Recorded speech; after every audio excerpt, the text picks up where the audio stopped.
बिस्मिल्लाहिर्रहमानिर्रहीम, अस्सलाम वालेकुम। कैसे हैं आप सब? उम्मीद करती हूँ कि सब खैरियत से होंगे। आज मैं लेकर आई हूँ आप लोगों के लिए रमज़ान स्पेशल में मेक एंड फ्रीज़ कटलेट्स की रेसिपी, जो कि है पारसी स्टाइल में बहुत ही ज़्यादा डिलीशियस रेसिपी है, जिसको आप स्टोर करके रख सकते हैं। तो वीडियो अच्छी लगे तो इसको थम्स अप ज़रूर दीजिएगा। तो चलिए बनाना स्टार्ट करते हैं इस रेसिपी को। तो मज़ेदार से मिन्सी कटलेट्स बनाने के लिए मैंने यहाँ पे मटन का कीमा ले लिया है 250 ग्राम, जिसको वॉश कर लेने के बाद छन्नी में रख दिया था ताकि इसका सारा पानी निकल सके। अभी हम इसको साइड में कर देते हैं। अब आ जाते हैं हम नेक्स्ट स्टेप की तरफ। नेक्स्ट स्टेप में हम आलूओं को बॉईल करेंगे। तो मैंने यहाँ पे उबलने के लिए पानी रख दिया था और पानी के अंदर हम डाल देंगे 2 मीडियम साइज़ के आलू, जिसको मैंने इस तरह से रफली काट लिया था। और मैं यहाँ पर डाल रही हूँ हाफ़ टी स्पून इसमें नमक, और इसको हम बॉयल कर लेंगे जब तक कि ये अच्छी तरीके से गल ना जाए। तो यहाँ पे हमारे आलू जो हैं वो बिल्कुल गल चुके हैं, तकरीबन ये 90% तक गल चुके हैं। इस स्टेज पे इसको निकाल लेंगे और कम्प्लीटली ठंडा कर लेंगे। अब नेक्स्ट स्टेप में एक चॉपर ले लेंगे, जिसमें हम डालेंगे 1 मीडियम साइज़ की कटी हुई प्याज, जिसको मैंने रफली काट लिया था। अब इसके अंदर हम डालेंगे 2 अदद मोटी वाली हरी मिर्चें। तो एक जो है वो थोड़ी सी लाल मिर्च भी है, जो कि फ्रिज में रखे हो जाती हैं। तो ये डाल दिया है मैंने, इसको चॉपर में डाल के पीस लेंगे। तो देखिए मैंने यहाँ पे मिर्चों को और प्याज को पीस लिया है, और आप देख सकते हैं टेक्सचर कुछ इस तरह का है। इस स्टेज के ऊपर हम डाल देंगे इसमें पानी निकला हुआ कीमा।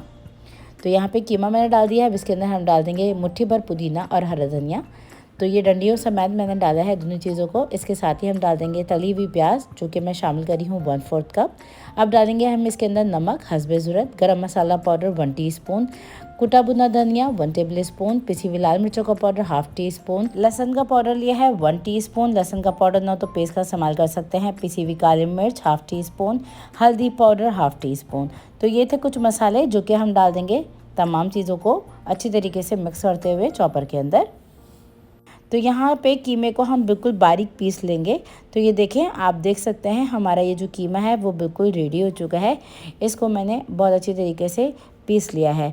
अब नेक्स्ट स्टेप में मैंने यहाँ पे क्या किया था कि जो मैंने आलू बॉयल किए थे उसको मैंने कम्प्लीटली ठंडा कर लिया था, और इसको मैंने अच्छी तरीके से मैश कर लिया है फोक की मदद से। इसके अंदर हम ये तैयार किया हुआ पिसा हुआ कीमा डाल देंगे और बहुत अच्छी तरीके से इसको मिक्स कर लेंगे। इस स्टेज के ऊपर ना आप चेक कर सकते हैं नमक, अगर आपको कम लगे तो नमक डाल सकते हैं। अब यहाँ पे हम छोटे छोटे से कटलेट्स बना के तैयार कर लेंगे। तो यहाँ पे देख सकते हैं मैंने इस तरह के कटलेट्स बना लिए हैं। इस तरह से सारे कबाब हम बना के तैयार कर लेंगे। तो इस स्टेज के ऊपर ना आप इसको फ्रीज़र में रख सकते हैं। जब चाहें आप इसको ब्रेड क्रम्स अंडा लगाएं और फ्राई कर लें। तो यहाँ पे हम कोटिंग करने के लिए अंडे ले लेंगे हस्बे ज़रूरत, और ब्रेड क्रम्स ले लेंगे। तो यहाँ पे मैंने दोनों चीज़ों को जो है वो निकाल लिया है एक डिश के अंदर। तो यहाँ पे ये जो हमने तैयार किए हैं कटलेट, सबसे पहले तो हम इसको कोटिंग करेंगे अंडे के साथ, अच्छी तरीके से कोट कर लेंगे। फिर हम इसको कोट करेंगे ब्रेड क्रम्स के साथ। अब फिर दोबारा से हम डाल देंगे इसको अंडे के अंदर। तो लास्ट जो आपने कोटिंग करनी है वो अंडे की ही करनी है। ब्रेड क्रम्स लगाने के बाद मैंने अंडे के साथ भी इसको कोट कर लिया है। अब हम डाल देंगे इसको मीडियम गरम तेल के अंदर। तो यहाँ पे हमने तेल को मीडियम गरम कर लिया है। एक एक कबाबों को इसी तरह से हम कोट करेंगे अंडे और ब्रेड क्रम्स के साथ, और इसको मीडियम फ्लेम पे फ्राई करेंगे, क्योंकि हमारे कबाब जो हैं वो कच्चे हैं। तो हमने जो है इसको मीडियम टू लो फ्लेम पे फ्राई करना है। तो यहाँ पे देख सकते हैं स्लाइटली गोल्डन सा कलर आना स्टार्ट हो चुका है। अब हम कबाबों को अलट पलट करते जाएंगे और इसको हम फ्राई कर लेंगे। तो बहुत ही मज़ेदार सी इसमें से खुशबू आ रही है। तो ये देखें ज़बरदस्त से हमारे कबाब जो हैं वो रेडी हो चुके हैं। जो कबाब हमारे फ्राई होते जाएंगे उसको हम निकालते चले जाएंगे प्लेट के अंदर।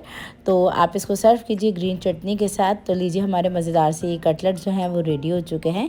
तो बाहर से ये बहुत ही ज़्यादा क्रिस्पी और अंदर से ये बहुत ही ज़्यादा लाजवाब बनते हैं। तो इस रेसिपी को ज़रूर ट्राई कीजिएगा और उसका फीडबैक देना मत भूलिएगा। तो रेसिपी वीडियो को कर दीजिएगा लाइक और शेयर, और चैनल पे कर दीजिएगा एक छोटा सा कमेंट, और मज़ीद रेसिपीज़ जानने के लिए चैनल को कर लीजिएगा सब्सक्राइब। नेक्स्ट रेसिपी वीडियो तक के लिए टेक केयर, अल्लाह हाफिज़।